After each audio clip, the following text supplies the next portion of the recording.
యెహోవాను స్తుతించుట మంచిది, మహోన్నతుడా నీ నామమును కీర్తించుట మంచిది. కీర్తనలు 92వ అధ్యాయము 1వ వచనం. చాలా కీర్తనలు హృదయాల నుండి పొంగి వచ్చే కృతజ్ఞతతో నిండి ఉంటాయి. ఉదాహరణకు, దేవా ప్రజలు నిన్ను స్తుతించుదురుగాక, ప్రజలందరూ నిన్ను స్తుతించుదురుగాక. కీర్తనలు 67వ అధ్యాయము 3వ వచనం. ఆయన్ని స్తుతించుడి, ఆయన నామమును ఘనపరచుడి. కీర్తనలు 100వ అధ్యాయము 4వ వచనం.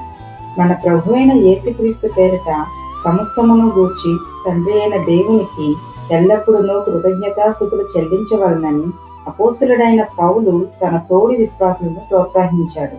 ఎఫెసీ 5వ అధ్యాయం 20వ వచనం ప్రకారం.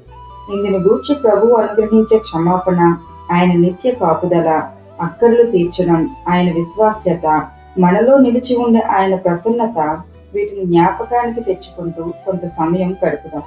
కృతజ్ఞత కలిగి ఉండడం నీవు మేలైన ఆధ్యాత్మిక స్థితిలో ఉండడానికి, దేవుని గణపరచడానికి సహాయపడుతుంది. కాబట్టి ఆలోచించు. కృతజ్ఞతాస్తుతులు చెల్లించడం జీవితమంతా జరగాల్సిన కార్యం. ఆమేన్.